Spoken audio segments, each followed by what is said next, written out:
मेरा 20 साल का नौकर रामू हमेशा मेरे आगे पीछे घूमता रहता था। मैंने उसे छोटा समझा था, लेकिन एक दिन उसने मुझसे कहा, मालकिन, मुझे छोटा समझने की गलती मत कीजिए। उस रात जब मैंने उसे देखा तो मैं आश्चर्यचकित हो गई थी, क्योंकि उस रात रामू ने 20 साल के लड़के की तरह नहीं, बल्कि 30 साल के आदमी की तरह मेरा। हेलो दोस्तों, आज की इस अनोखी कहानी में आप सभी का स्वागत है। जब से रामू मेरे पास सोने लगा था, तब से मेरे शरीर में बदलाव आने लगे थे। मुझे लगा था कि रामू छोटा है और उसे कुछ समझ नहीं आता होगा, लेकिन धीरे धीरे उसके असली रंग मुझे दिखने लगे। मैंने कभी सोचा भी नहीं था कि 20 साल का लड़का मेरी तरह की 40 साल की महिला को इतना सुख दे सकता है। रामू 20 साल का था। उसे मैं गांव से अपने घर काम के लिए लाई थी। मेरे घर में सिर्फ मैं और मेरा 1 साल का बेटा था। जब मैं काम पर जाती थी तो रामू मेरे बच्चे की देखभाल करता और वह मेरे घर में ही रहता था। मैं बिना शादी के मां बन गई थी। मेरे प्रेमी ने शादी का झांसा देकर मुझसे प्रेम का खेल खेला। जब मैं गर्भवती हो गई तो मैं उसके घर गई और वहां मैंने देखा कि उसकी शादी हो रही थी। उसने मुझसे प्रेम का नाटक किया और किसी और लड़की से शादी कर ली थी। मेरे पेट में पल रहे बच्चे को मारने का मेरा मन नहीं हुआ, और जब मैंने गर्भपात कराने का सोचा, तब तक समय निकल चुका था। मैं 5 महीने की गर्भवती हो चुकी थी। मेरे माता पिता ने मुझे और मेरे बच्चे को स्वीकारने से इनकार कर दिया। तब मैं अकेली रहने लगी। कई महीने पहले मैं अपने गांव गई थी, अपने दादा के 100वें जन्मदिन के लिए। मेरे दादा ने मुझे जन्मदिन का निमंत्रण भेजा था और इसलिए मैं गांव गई थी। मेरे बेटे को वहां सिर्फ मेरे दादा ने ही प्यार से गोद में लिया था। आरव उनके पास खेल रहा था। तभी ऑफिस से मेरा फोन आया और मैं कुछ देर के लिए फोन पर बात करने के लिए बाहर चली गई। जब मैं वापस आई तो मेरा आरव दादा के पास नहीं बल्कि घर के एक नौकर के पास था। मैंने देखा कि आरव उस नौकर के पास अच्छे से खेल रहा था। मैंने अपने बच्चे को उस नौकर से लिया और वहां से जाने लगी। तभी उस नौकर ने मुझे रोका। वह कहने लगा, मालकिन, मुझे थोड़ी मदद चाहिए। मुझे पैसे की नहीं बल्कि काम की जरूरत है। उसने अपना परिचय दिया और कहा, मैं रामू हूं। मैं इस घर में गाय भैंस के गौशाले की सफाई का काम करता था, लेकिन अब बड़े साहब गाय भैंस बेचने की बात कर रहे हैं। अगर आपके पास कोई काम हो तो दीजिए। मुझे काम की बहुत जरूरत है। मेरे माता पिता भी मजदूरी करते हैं। मुझे काम की बहुत जरूरत है। तब मैंने कहा, मेरे बच्चे की देखभाल का काम है, लेकिन इसके लिए तुम्हें शहर चलना होगा। इस काम के लिए मैं तुम्हें 5,000 रुपये महीना दूंगी। रामू मेरे साथ शहर आने के लिए तैयार हो गया। आरव उसके साथ अच्छे से रहता था और यह देखकर मैंने रामू को अपने घर लाने का फैसला किया। रामू तब से मेरे घर में ही रहने लगा। उसने कहा कि हर 4 महीने बाद जब थोड़े पैसे जमा हो जाएंगे, तब वह अपने गांव जाएगा। रामू दिन भर मेरे बच्चे की अच्छे से देखभाल करता और घर के कामों में भी मेरी मदद करता। रामू को घर आए 1 महीना हो चुका था और इस 1 महीने में उसने मेरा दिल जीत लिया था। उसकी देखभाल से मेरे बेटे की सेहत भी सुधर गई थी। जो आरव मुझे परेशान करता था, अब वह रामू के हाथों से अच्छे से खाना खाता था। मैंने रामू को एक अलग कमरा दिया था। एक दिन रात में आरव बहुत रोने लगा। किसी भी तरह से वह शांत नहीं हो रहा था। बच्चे के रोने की आवाज सुनकर रामू मेरे कमरे में आया और उसने आरव को मुझसे ले लिया। रामू के पास जाते ही आरव शांत हो गया था। रात बहुत हो चुकी थी। आरव रामू को छोड़ नहीं रहा था, तो मैंने रामू को अपने कमरे में ही सोने के लिए कह दिया। सुबह जब मैं उठी तो आरव रामू से लिपटकर सो रहा था। उस रात के बाद से रामू आरव के लिए मेरे कमरे में सोने लगा। रामू के आने के बाद सब कुछ अच्छे से चल रहा था। रामू के काम से खुश होकर छुट्टी के दिन मैं उसे मॉल लेकर गई। वहां मैंने उसके लिए अच्छे कपड़े खरीदे और सैलून में जाकर उसकी नई हेयर स्टाइल बनवाई। रामू देखने में अच्छा था, लेकिन वह एकदम साधारण तरीके से रहता था। उस दिन मैंने उसका पूरा लुक ही बदल दिया था। उसे नए अंदाज में देखकर मैं भी उस पर विश्वास नहीं कर पा रही थी। कल तक जो एक साधारण सा नौकर था, वह इतना हैंडसम और स्मार्ट दिख सकता है, इसकी मैंने कल्पना भी नहीं की थी। मॉल से हम घर आए तो आरव आते ही सो गया था। मैंने उसे कमरे में बिस्तर पर सुला दिया और पानी पीने के लिए बाहर जाने लगी। तभी रामू मेरे लिए पानी लेकर आया। पानी पीकर मैंने गिलास रखा और रामू मुझे तब से ही एकटक देख रहा था। जैसे ही मैंने गिलास रखा उसने मुझे गले लगा लिया। कई सालों बाद किसी पुरुष ने मुझे गले लगाया था। मैंने उसे खुद से दूर किया। तब रामू ने कहा, मालकिन, आपकी वजह से आज पहली बार मैंने खुद से प्यार करना सीखा है। जिंदगी बहुत खूबसूरत है, बस इसे जीना आना चाहिए। आज आपने मेरा कायाकल्प करवाकर मुझ पर बहुत बड़ा उपकार किया है। मैं सच में बहुत अच्छा दिख रहा हूँ। रामू के चेहरे पर खुशी देखकर मैं भी खुश थी। अगले दिन से वह बहुत स्वच्छ और सलीके से रहने लगा था। वह 20 साल का था, लेकिन गांव का लड़का होने के कारण उसकी कद काठी अच्छी थी। वह घर में भी रोजाना कसरत करता था। उसकी लंबाई भी ठीक ठाक थी। मैंने उससे उसकी पढ़ाई के बारे में पूछा था, लेकिन उसने कहा कि अब उसका पढ़ाई से मन उठ गया है। हर सुबह ऑफिस जाने से पहले मैं अपने बच्चे को दुलार कर ऑफिस के लिए निकलती थी। आज जब मैं ऑफिस के लिए निकलने से पहले आरव को चूमने गई, तब वह रामू की गोद में था। अचानक आरव ने अपनी गर्दन घुमाई और मेरे होंठ रामू के गाल पर जा लगे। मुझे बहुत शर्मिंदगी महसूस हुई। मैंने उससे माफी मांगी और ऑफिस के लिए निकल गई। शाम को जब मैं घर आई, तब भी मैं रामू की आंखों में नजर नहीं मिला पा रही थी। रामू ने आरव को खाना खिलाकर सुला दिया था। फिर हम दोनों ने साथ में खाना खाया। खाना खत्म करने के बाद मैं अपने कमरे में गई। वहां मैं अपनी दवाइयां ले रही थी। मुझे माइग्रेन की समस्या थी, उसी की दवा मैं ले रही थी। दवा लेने के बाद भी मेरा सिर बहुत दर्द कर रहा था। मैं अपने कमरे में सिर पकड़कर बैठी हुई थी। कुछ देर बाद रामू कमरे में आया। मुझे इस हाल में देखकर उसने पूछा कि क्या हुआ। जैसे ही उसे पता चला कि मेरा सिर दर्द कर रहा है, उसने मेरे सिर की मालिश शुरू कर दी। रामू की मालिश से मुझे आराम मिल रहा था। धीरे धीरे मुझे गहरी नींद आने लगी। उस रात मुझे बहुत अच्छी नींद आई थी। अगले दिन हमारे ऑफिस में ट्रेडिशनल डे का फंक्शन था और इसके लिए मैंने गुजराती लुक अपनाने का फैसला किया। मैंने घाघरा पहन लिया था, लेकिन स्कर्ट का नॉट बांधने में मुझे दिक्कत हो रही थी। तब मैंने रामू को कमरे में बुलाया और उससे नॉट बांधने को कहा। नॉट बांधते समय उसका हाथ मेरी खुली पीठ पर से गुजर रहा था। मैंने उसे छोटा समझा था, इसलिए मैंने उसे यह काम करने के लिए कहा था। मेरे पास और कोई विकल्प भी नहीं था। तैयार होकर जब मैं जाने लगी तो रामू ने मुझे रोका और अंदर से काजल लेकर आया। उसने मेरे कान के पीछे काजल लगाया और कहा, मालकिन, अब आपको किसी की नजर नहीं लगेगी। आप बहुत सुंदर लग रही हैं। उसकी बात सुनकर मैं हंसी और चलने लगी। उस दिन शाम को जब मैं घर आई तो मेरे साथ मेरी एक सहेली और उसका प्रेमी भी आया। रामू ने आज बहुत अच्छा खाना बनाया था। मेरी सहेली प्रिया 4-5 दिन मेरे घर रुकने वाली थी। अगले 3 दिन उसका प्रेमी भी मेरे घर पर था। अगले दिन रात को रामू ने खाना बनाया और प्रिया और उसके प्रेमी को खाने के लिए बुलाया, लेकिन वे दोनों कमरे में ही ड्रिंक कर रहे थे। प्रिया तो बहुत ज्यादा पी चुकी थी। वह खाना खाए बिना ही सो गई। उसका प्रेमी रोहन हमारे साथ खाना खाने बैठा।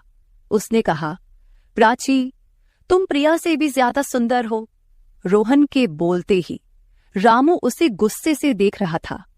खाना खत्म करने के बाद रोहन अपने कमरे में चला गया।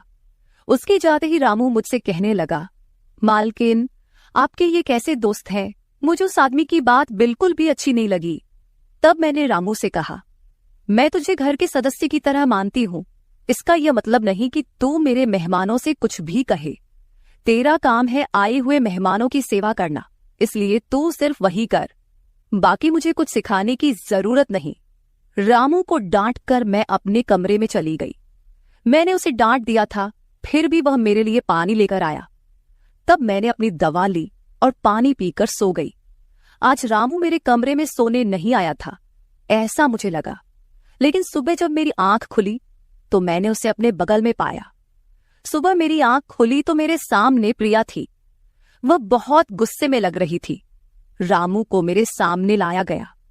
उसके हाथ में प्रिया की ओढ़नी बंधी हुई थी। प्रिया ने कहा, तुम्हारे इस देहाती नौकर ने मेरे प्रेमी का हाथ तोड़ दिया है। रामू बस सिर हिलाता रहा और बोला, मालकिन, मैंने कुछ भी नहीं किया। रात को रोहन साहब नशे में थे, तभी उनका संतुलन बिगड़ गया होगा और वे गिर गए होंगे। रामू भला रोहन साहब पर हाथ क्यों उठाएगा? प्रिया अब भी नशे में लग रही थी, ऐसा मुझे लगा। रामू ने मेरे लिए उन दोनों से माफी मांगी। प्रिया और रोहन तभी वहां से चले गए। रामू मुझसे भी माफी मांगने लगा। मुझे पता था कि उसने कुछ नहीं किया था। आज मैंने छुट्टी ली थी क्योंकि कई दिनों से मैं बहुत व्यस्त थी। आज सोचा कि खुद के लिए थोड़ा समय निकालूं। नाश्ता करने के बाद मैं फिर से 1 घंटे के लिए सो गई।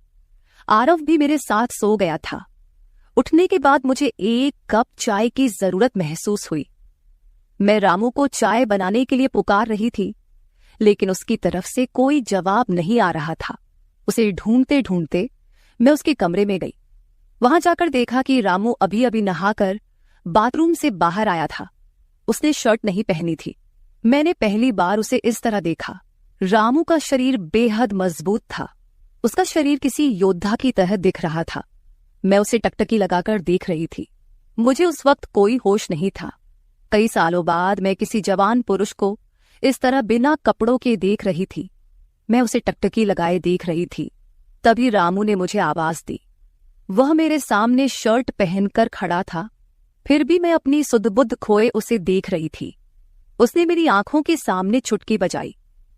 तब मैं होश में आई और उससे कहा कि मेरे लिए चाय बना दे। आज घर में ही थोड़ा खुद का स्किन केयर करने का सोचा, इसलिए दोपहर के समय मैं अपने कमरे में अपना पार्लर चलाने लगी। उस समय मैंने शॉर्ट्स और गाउन पहन रखा था और मैं अपने पैरों का वैक्सिंग कर रही थी।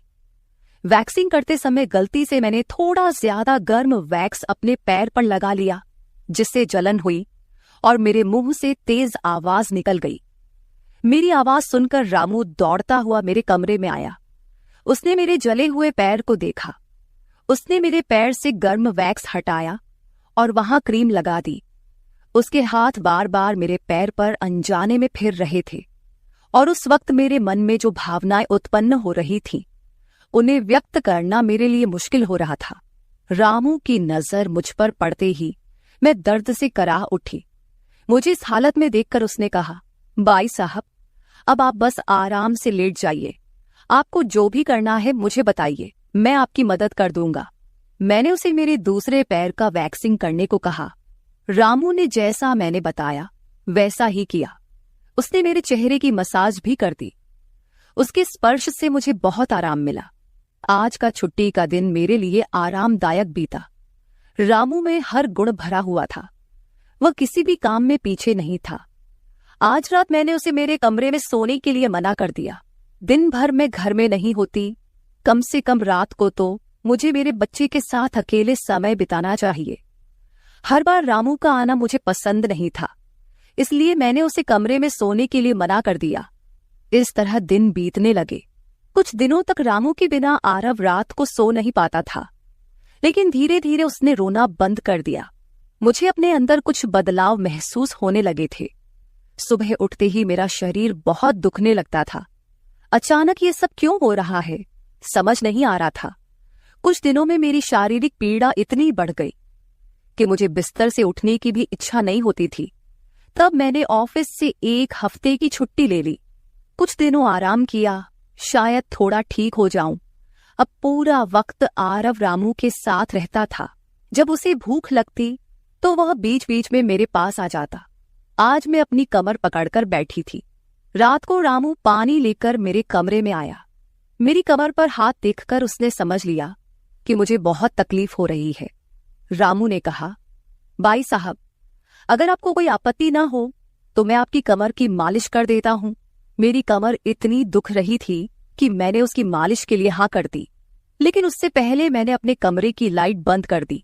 छोटे 0 बल्ब की रोशनी में मेरी कमर उसे नहीं दिखेगी, इसलिए मैंने कमरे की बड़ी लाइट बंद करके 0 बल्ब जला दिया।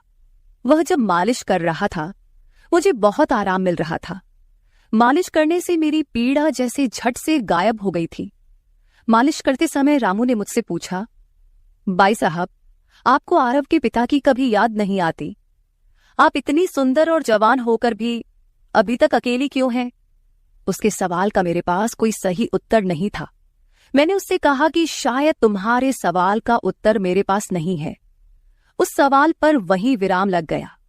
रामू की मालिश से मुझे अच्छी नींद आ गई थी। अगले 2 दिन बाद वह तारीख थी जब मैंने अपने प्रेमी से मुलाकात की थी। आखिर वह दिन आ ही गया। उस दिन मैंने दिन भर अपने मन को किसी न किसी काम में व्यस्त रखने की कोशिश की, लेकिन रात के अंधेरे में मुझे अपने प्रेमी की बहुत याद आ रही थी। आज वह मेरे साथ नहीं था, लेकिन वह मेरे बच्चे का पिता था। आरव को देखकर मुझे रोज उसकी याद आती थी और आज मैं अपनी भावनाओं को छुपा नहीं पाई। मैं अपने कमरे में जोर जोर से रोने लगी। आरव पास में सो रहा था, इसका भी मुझे ध्यान नहीं रहा। मैंने आज अपनी दवाइयां भी नहीं ली थीं।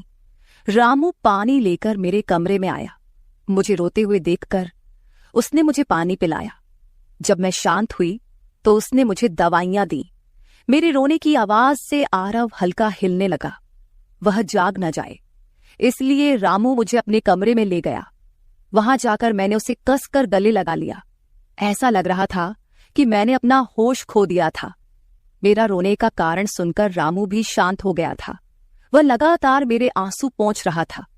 रोते रोते मैंने उसका कंधा पकड़ लिया। धीरे धीरे मैंने उसे और करीब खींच लिया। मैंने उससे कहा, रामू, आज की रात मैं तुम्हारे साथ बिताना चाहती हूं। तब रामू ने कहा, भाई साहब, मैं अभी छोटा हूं, मुझे कुछ भी नहीं आएगा। उसकी बात सुनकर मैंने उसे और पास खींच लिया। उस रात मैं उसके कमरे में थी, लेकिन सुबह जब मैं उठी तो वह मेरे पास नहीं था। उसकी शर्ट वहीं पड़ी हुई थी। जब मैं बाहर गई तो मैंने देखा कि रामू मेरे बच्चे को दूध और बिस्किट खिला रहा था। मुझे आरव का ख्याल नहीं आया था, लेकिन रामू ने नहीं भुलाया। उसने हम दोनों माँ बेटे को खुश कर दिया था। रात की थकान के बाद मैं सुबह देर से उठी थी। दिन भर रामू ने मुझसे नजरें नहीं मिलाईं। आज प्रिया मुझसे मिलने घर आई थी। वह रामू की तरफ देख भी नहीं रही थी। रामू ने उसे पानी दिया और कमरे से बाहर चला गया। थोड़ी देर बातें करने के बाद प्रिया जाने लगी। जाते समय उसने मुझसे कहा, जितनी जल्दी हो सके अपने नौकर को यहां से निकाल दो। वह दिखने में जितना मासूम लगता है उतना है नहीं। उसकी बात का मैंने खास ध्यान नहीं दिया। रोज की तरह रात को खाना खाने के बाद रामू ने मुझे पानी का गिलास मेरे कमरे में लाकर दिया और उसने आरव को भी सुला दिया था। आरव आज बाहर हॉल में झूले में सो रहा था। रामू उसकी देखभाल कर रहा था। मैंने अपने कमरे की लाइट बंद कर दी और सो गई। कुछ समय बाद मुझे आरव की आवाज सुनाई दी। उसकी आवाज से मेरी नींद खुली। मैं उठने वाली थी कि तभी उसकी रोने की आवाज बंद हो गई। कुछ समय बाद मुझे अपने कमरे का दरवाजा खुलने की आवाज सुनाई दी। मैं चुपचाप सब देख रही थी। रामू मेरे कमरे में आया था। उसने मेरे पास आकर यह देखने की कोशिश की कि मैं सो रही हूं या नहीं, और फिर उसने मेरा मोबाइल उठाया। उसकी वह खोजबीन देखकर मैंने जल्दी से कमरे की लाइट ऑन कर दी। मुझे जागता हुआ देखकर वह चौंक गया। मैंने उसके हाथ से अपना मोबाइल छीन लिया। मैंने उससे कहा, रामू, ये सब क्या चल रहा है? तुम इस वक्त यहां क्या कर रहे हो? वह कुछ नहीं कहकर वहां से जाने लगा, लेकिन मैंने उसे इतनी आसानी से छोड़ने का इरादा नहीं किया था। मैंने उसे उसका वीडियो दिखाया जिसमें वह प्रिया के बॉयफ्रेंड पर हाथ उठा रहा था। उस दिन रोहन के मोबाइल का कैमरा गलती से चालू रह गया था और उसमें उनकी हाथापाई रिकॉर्ड हो गई थी। सुबह जब प्रिया मुझसे मिलने आई थी तब उसने मुझे वह वीडियो दिखाया था और तब से मैं रामू पर नजर रख रही थी। रामू, तुमने झूठ क्यों बोला? तुमने रोहन पर हाथ क्यों उठाया? तब उसने कहा, जो भी आप पर बुरी नजर डालेगा उसके साथ मैं यही करूंगा। मालकिन, उस रात जब रोहन नशे में था वो आपके कमरे में आया था। वो आपके साथ कुछ गलत करने की कोशिश कर रहा था और इसलिए मैंने उस पर हाथ उठाया। रामू की बात सुनकर मैंने कहा, ठीक है, मैं तुम्हारी बात मानती हूं, लेकिन तुम मुझे नींद की दवा क्यों दे रहे थे? आज मैंने तुम्हें मेरे पानी में दवा मिलाते हुए देखा है। तुम्हारी नजर मुझ पर थी और तुम जो चाहते थे वह मैंने तुम्हें दे दिया है। अब अपना हिसाब करो और गांव निकलो। मेरी बात सुनकर रामू बोला, मालकिन, आप जैसा सोच रही हैं वैसा कुछ भी नहीं हुआ है। कल रात मैंने आपके साथ कुछ भी गलत नहीं किया। मैंने आपके पानी में नींद की दवा मिलाई थी, जिससे आप मेरे पास आते ही सो गई थीं, और मुझे आपके साथ कुछ भी गलत नहीं करना था। कुछ दिन पहले मैंने आपको रात में फोन पर बात करते हुए देखा था। मैंने आपकी बातें सुनी थी। आप फिर से अपने उस प्रेमी से मिलने की तैयारी कर रही थी। आपकी मुलाकात आपके ही घर में तय हुई थी। मुझे यह सब पता था। आप उससे ना मिले, इसलिए मैं आपको रात में नींद की दवा दे रहा था। वह व्यक्ति अब भी आपको धोखा दे रहा है। वह आपसे झूठ बोल रहा है। वह आपके बच्चे को आपसे छीनने के लिए आपके करीब आ रहा है। उसकी पत्नी को बच्चा नहीं हो सकता, इसलिए वह आपके पास आ रहा है। उसने अपनी पत्नी को तलाक नहीं दिया है। वह आपसे झूठ बोल रहा है। रामू, तुम हो कौन? तुम्हें यह सारी जानकारी कैसे मिली? तब उसने कहा, आपके बाबा साहेब ने मुझे आपका फोटो दिखाया था। मुझे आप पहली नजर में ही अच्छी लगी थी, लेकिन बाबा साहेब ने यह भी कहा था कि आप शादी के खिलाफ हैं। तब मैंने उनके साथ मिलकर यह प्लान बनाया। आपके दिल में अपनी जगह बनाने के लिए मैं यहां आया था, लेकिन यहां आने के बाद मैंने देखा कि बहुत से लोग आप पर बुरी नजर रखते हैं, इसलिए मैंने आपकी सुरक्षा करनी शुरू कर दी। रामू 20 साल का नहीं था। मेरा पहला शक सही निकला। वह 30 साल का था और एक अच्छी नौकरी पर था। उसने मेरे प्यार के लिए इतनी मेहनत की थी। रामू ने मेरे प्रेमी के बारे में जो भी कहा था वह सब सच था। रामू ने मेरे प्रेमी की सारी जानकारी सही निकाली थी।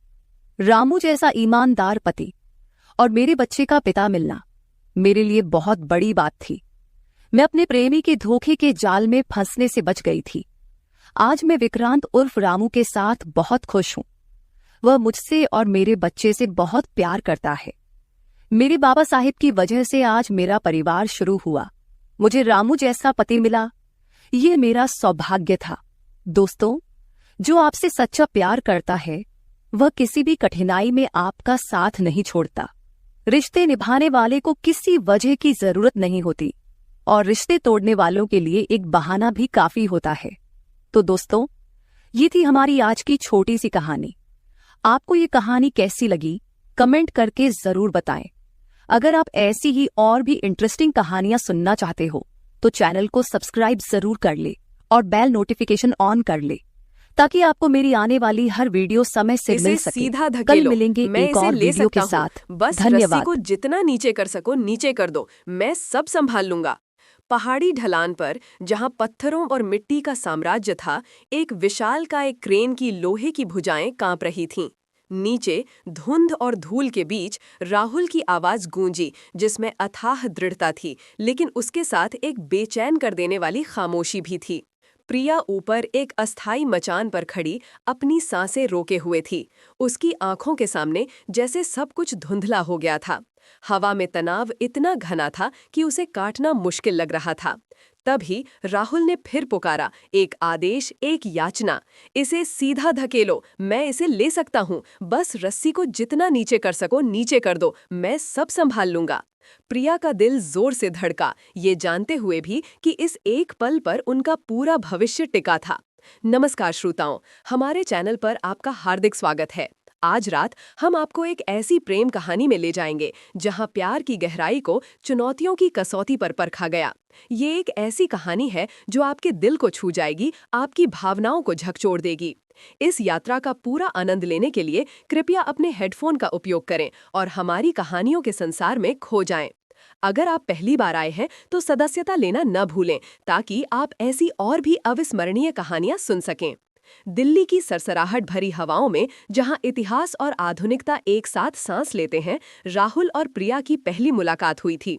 ये कोई फिल्मी प्रेम कहानी नहीं थी जहां पहली नजर में तीर चल जाते हैं, बल्कि ये एक धीरे धीरे पकने वाला रिश्ता था, जो कॉलेज के गलियारों, लाइब्रेरी की शांत कोनों और कैंटीन की शोरगुल भरी मेजों पर पनपा। राहुल, सिविल इंजीनियरिंग का एक होनहार छात्र, हमेशा से कुछ बड़ा, कुछ ऐसा बनाना चाहता था जो सदियों तक खड़ा रहे। उसकी आंखों में एक खास चमक थी जो उसके सपनों की विशालता को दर्शाती थी। वो अक्सर अपनी क्लास से निकलकर निर्माण स्थलों पर चला जाता, ईंटों और सीमेंट की दुनिया को समझने की कोशिश करता, जैसे वे कोई गूढ़ पहेलियां हों। प्रिया वहीं दूसरी ओर एक आर्किटेक्ट की छात्रा थी, जिसकी कल्पनाएं कागज पर रंगीन नक्शों और आकृतियों में जीवंत हो उठती थीं। वो सुंदरता और उपयोगिता के संतुलन में विश्वास रखती थी और उसको हर डिजाइन में एक कहानी होती थी। उनकी दोस्ती की शुरुआत एक बहस से हुई थी। कॉलेज के वार्षिक फेस्ट के लिए एक डिजाइन प्रतियोगिता में राहुल ने एक व्यवहारिक, मजबूत पुल का मॉडल पेश किया, जबकि प्रिया ने एक सौंदर्यपूर्ण, कलात्मक संग्रहालय का डिजाइन बनाया। निर्णायक मंडल के सामने राहुल ने प्रिया की डिजाइन को अत्यधिक अव्यवहारिक और महंगा बताया और प्रिया ने उसके पुल को भावनाहीन और नीरस कहकर खारिज कर दिया। दोनों ही जबरदस्त वाद विवाद में उलझ गए, लेकिन इस वाद विवाद में ही उन्होंने एक दूसरे की प्रतिभा और जुनून को पहचाना। उस दिन के बाद वे अक्सर एक दूसरे के विचारों को चुनौती देते, अपनी अपनी फील्ड्स की बारीकियों को समझाते। राहुल ने प्रिया को बताया कि कैसे एक मजबूत नींव के बिना कोई भी सुंदर इमारत टिक नहीं सकती, और प्रिया ने उसे समझाया कि कैसे एक इमारत केवल ईंटों का ढेर नहीं, बल्कि मानवीय अनुभवों का एक संग्रह होती है। दिल्ली से मुंबई का सफर उनके रिश्ते के लिए एक नया मोड़ लेकर आया। स्नातक होने के बाद राहुल को मुंबई में एक प्रतिष्ठित निर्माण कंपनी में नौकरी मिल गई और प्रिया ने भी वहीं एक आर्किटेक्चर फर्म में अपना करियर शुरू किया। मुंबई की भाग-दौड़ भरी जिंदगी में, जहां हर कोई अपने सपनों के पीछे भाग रहा था, राहुल और प्रिया एक दूसरे का सहारा बन गए। उन्होंने साथ में छोटे छोटे किराए के अपार्टमेंट से लेकर सपनों के घर तक की कहानियां बुनी। मरीन ड्राइव की लहरों के किनारे बैठकर वे अपने भविष्य की कल्पना करते, हर आने वाली चुनौती को एक साथ पार करने का वादा करते। राहुल की आंखों में हमेशा बड़े प्रोजेक्ट्स का सपना तैरता था, कुछ ऐसा जो इतिहास में उसका नाम दर्ज करा दे। प्रिया उसके इस जुनून को समझती थी, लेकिन उसके मन में एक हल्का सा डर भी रहता था। राहुल की बेपरवाह हिम्मत कभी-कभी उसे डरा देती थी। उनका प्यार गहरा होता गया। राहुल प्रिया को अपने प्रोजेक्ट साइट्स पर ले जाता, उसे समझाता कि कैसे एक बीम या कॉलम का क्या काम होता है। प्रिया उसे अपने स्केचेस दिखाती, उसे बताती कि कैसे रोशनी और जगह एक डिजाइन को जीवंत करती है। वे एक दूसरे के सपनों का हिस्सा बन गए थे। राहुल के लिए प्रिया उसकी प्रेरणा थी, उसकी शांति थी। प्रिया के लिए राहुल उसका अटूट विश्वास था, वो शक्ति जो उसे अपने सपनों को पूरा करने की हिम्मत देती थी। उनके रिश्ते में एक अजीब सा संतुलन था, राहुल का व्यवहारिक दृष्टिकोण और प्रिया की कलात्मक संवेदनशीलता। कुछ साल बाद राहुल के करियर में एक बड़ा अवसर आया। उसे बेंगलुरु के पास एक दूरदराज के पहाड़ी क्षेत्र में एक विशाल बांध परियोजना का मुख्य इंजीनियर नियुक्त किया गया। ये एक ड्रीम प्रोजेक्ट था, एक ऐसा बांध बनाना जो पूरे क्षेत्र की पानी की समस्या का समाधान कर सके, बिजली पैदा कर सके और हजारों लोगों के जीवन को बदल सके। लेकिन ये एक बेहद चुनौतीपूर्ण परियोजना भी थी। पहाड़ी इलाका, अनियमित मौसम और भूवैज्ञानिक चुनौतियां इसे एक मुश्किल काम बनाती थीं। राहुल की आंखों में वही पुरानी चमक लौट आई थी, लेकिन इस बार वो और भी तीव्र थी। जब उसने प्रिया को इस प्रोजेक्ट के बारे में बताया, तो प्रिया की सांसें कुछ देर के लिए अटक सी गई। उसने राहुल की आंखों में वही जोखिम लेने की चाह देखी जो उसे हमेशा चिंतित करती थी। राहुल, ये बहुत बड़ा प्रोजेक्ट है, ये कितना खतरनाक हो सकता है, तुमने सोचा है? प्रिया ने पूछा। उसकी आवाज में चिंता साफ झलक रही थी। राहुल ने उसका हाथ थामा। प्रिया, ये मेरा सपना है, ये सिर्फ एक प्रोजेक्ट नहीं, ये एक विरासत है। मैं ये कर सकता हूँ, मुझे तुम पर विश्वास है। प्रिया ने कुछ देर सोचा, फिर एक लंबी सांस ली।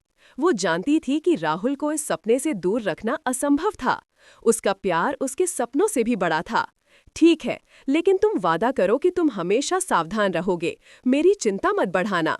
और इस तरह वे बेंगलौर के पास एक अस्थायी बस्ती में आ गए, जो बांध स्थल के पास ही बसाई गई थी। शहर की चकाचौंध से दूर पहाड़ों की खामोशी और नदी का शोर उनकी जिंदगी का हिस्सा बन गया।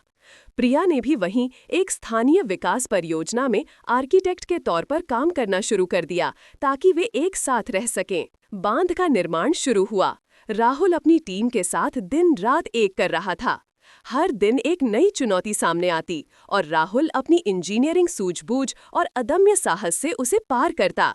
प्रिया उसे दूर से देखती रहती। उसके चेहरे पर कभी गर्व होता तो कभी चिंता की लकीरें। शाम को जब राहुल थक कर वापस आता, प्रिया उसके लिए गर्मा गर्म खाना बनाती, उसकी थकान मिटाने की कोशिश करती। वे अक्सर कैंपफायर के पास बैठकर अपने दिन की बातें करते, तारों भरे आकाश के नीचे एक दूसरे में खो जाते। उस मुश्किल माहौल में भी उनका प्यार और गहरा होता जा रहा था। उन्हें लगने लगा था कि वे किसी भी चुनौती का सामना कर सकते हैं, जब तक वे एक दूसरे के साथ हैं। महीने गुजरते गए और बांध का निर्माण अपने सबसे महत्वपूर्ण चरण में पहुंच गया। ये वो चरण था जहां बांध के मुख्य फ्लड गेट्स स्थापित किए जाने थे। ये एक बेहद जटिल और जोखिम भरा काम था, जिसमें भारी भरकम इस्पात के गेट्स को सटीक रूप से अपनी जगह पर बिठाना था। एक भी चूक का मतलब कैटास्ट्रॉफिक विफलता और जान माल का भारी नुकसान हो सकता था। एक दिन मौसम खराब हो गया, तेज हवाएं चल रही थीं और हल्की बारिश शुरू हो गई थी। टीम एक विशालकाय गेट को उसकी जगह पर लाने की कोशिश कर रही थी।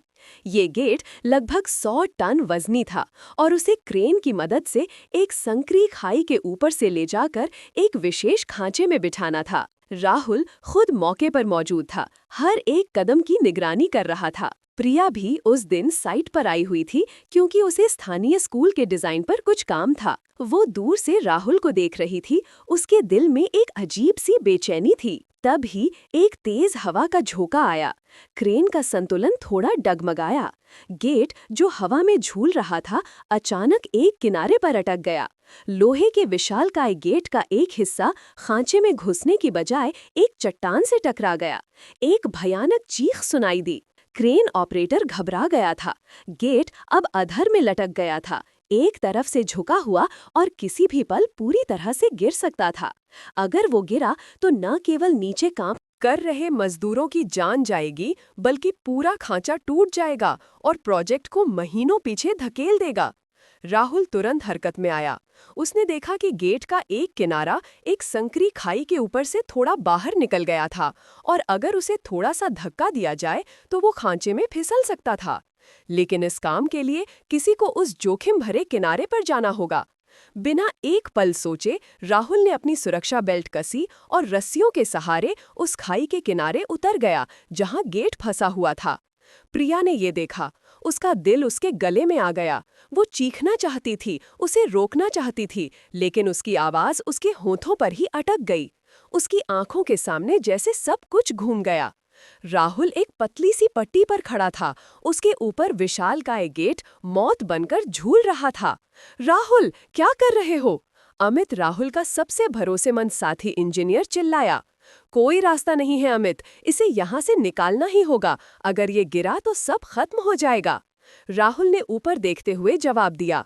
उसकी आवाज में कोई डर नहीं था, बस एक अटूट संकल्प था। राहुल ने अपनी टीम को निर्देश देना शुरू किया। क्रेन ऑपरेटर, धीरे धीरे गेट को थोड़ा ऊपर उठाओ, बस थोड़ा सा। क्रेन धीमी गति से गेट को ऊपर उठाने लगी, लेकिन जैसे ही गेट थोड़ा ऊपर उठा, वो और ज्यादा टेढ़ा हो गया, जैसे अब वो किसी भी पल अपनी पकड़ छोड़ देगा। ये काम नहीं कर रहा है राहुल, गेट फिसल रहा है, अमित ने घबराते हुए कहा। राहुल ने स्थिति का आकलन किया। उसके पास सिर्फ एक रास्ता था, उसे गेट को अपनी जगह पर धकेलना होगा, खुद को खतरे में डालकर। उसने नीचे देखा, खाई की गहराई उसे चुनौती दे रही थी। उसने ऊपर देखा, प्रिया उसे देख रही थी, उसकी आंखों में आंसू और अथाह डर था। सुनो, मुझे एक मोटी रस्सी चाहिए, जल्दी, राहुल ने चिल्लाया।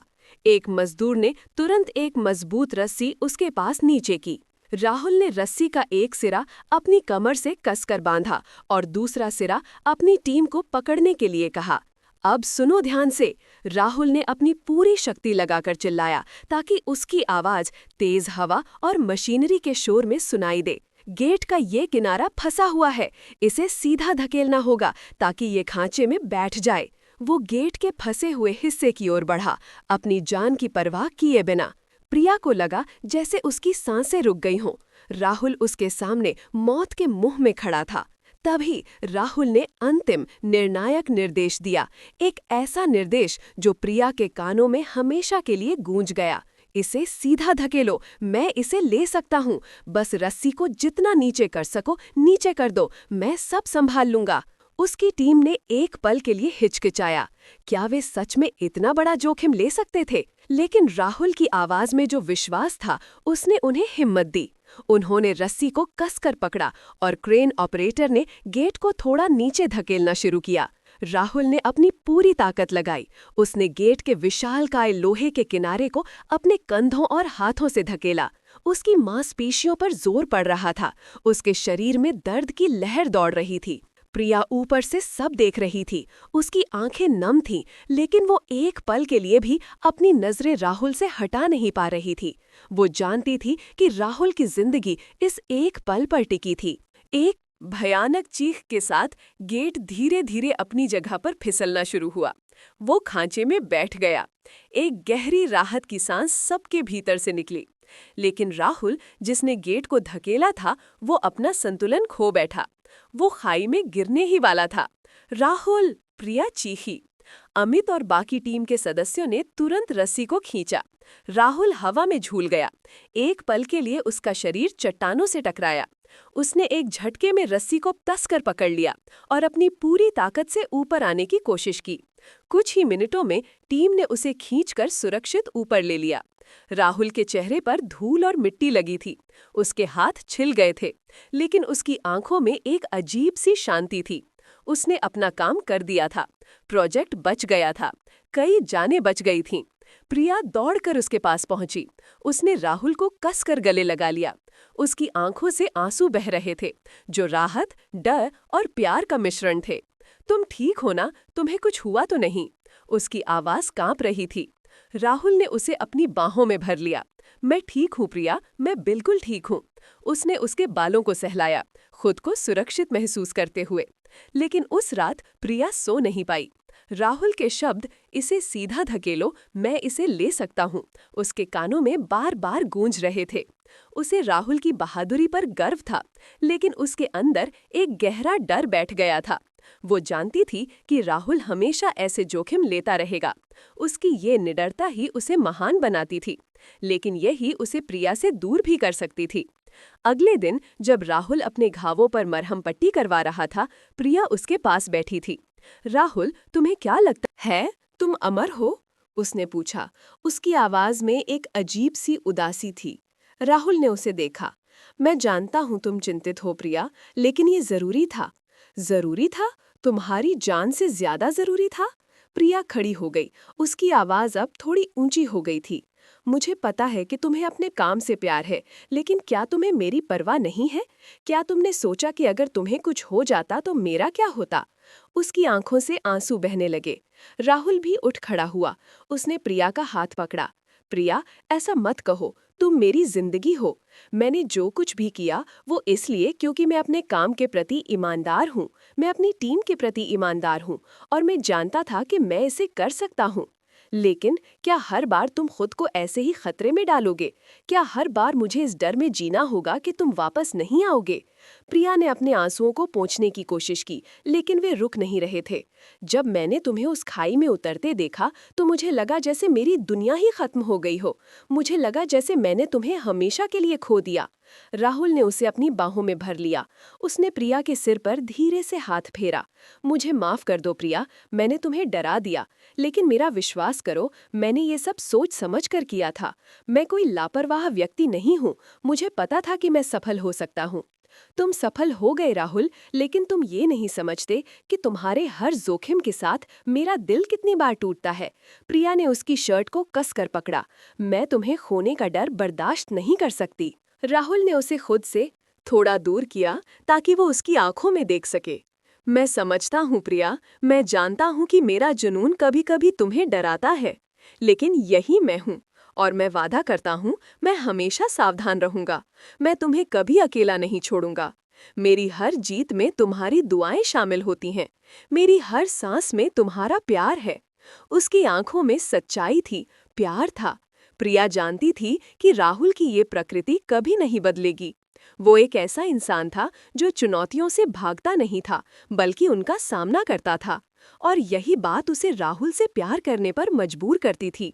उसकी बहादुरी, उसका दृढ़ संकल्प, उसका अपने काम के प्रति समर्पण।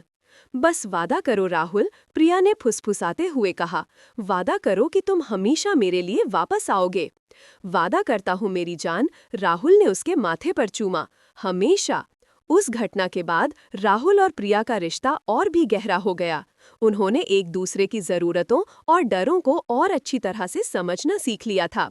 राहुल ने अपने काम में सावधानी बरतना शुरू कर दिया था, लेकिन उसका जुनून कम नहीं हुआ था। प्रिया ने उसके जोखिम भरे स्वभाव को स्वीकार करना सीख लिया था, लेकिन उसकी चिंताएं हमेशा बनी रहती थीं। वे जानते थे कि प्यार सिर्फ अच्छी यादें और हंसी मजाक नहीं होता, ये एक दूसरे के डर को समझना और उसे साझा करना भी होता है। कुछ महीनों बाद बांध का निर्माण सफलतापूर्वक पूरा हो गया। वो दिन उनके लिए एक बहुत बड़ा उत्सव था। राहुल और प्रिया हाथ में हाथ डाले उस विशालकाय संरचना को देख रहे थे, जो उनकी दृढ़ता और प्यार का प्रतीक थी। ये सिर्फ एक बांध नहीं था, ये उनकी कहानी थी, चुनौतियों से भरी, प्यार से लदी और अटूट विश्वास की एक मिसाल। राहुल ने अपने सपने को साकार किया था और प्रिया ने उसके सपने में अपना दिल और अपनी चिंताएं दोनों पिरोए थे। उस दिन जब उन्होंने एक दूसरे की आंखों में देखा तो उनमें एक नया संकल्प था। वे किसी भी तूफान का सामना कर सकते थे, जब तक वे एक दूसरे के साथ थे, एक दूसरे का सहारा थे। ये कहानी हमें सिखाती है कि सच्चा प्यार चुनौतियों से डरता नहीं, बल्कि उनसे और भी मजबूत होकर निकलता है। ये जुनून और समर्पण की कहानी है, जो हमेशा एक दूसरे के लिए धड़कते दो दिलों को एक साथ जोड़ती है। अगर आपको ये कहानी पसंद आई हो तो कृपया इसे लाइक करें और अपने विचार हमें कमेंट बॉक्स में ज़रूर बताएं। आपके सुझाव हमें और भी बेहतर कहानियाँ बनाने के लिए प्रेरित करते हैं। और हाँ, हमारे चैनल को सब्सक्राइब करना ना भूलें, ताकि आप हमारी अगली कहानी का हिस्सा बन सकें। जल्द ही मिलेंगे एक नई कहानी के साथ। तब तक अपना ख्याल रखें और प्यार बांटते रहें।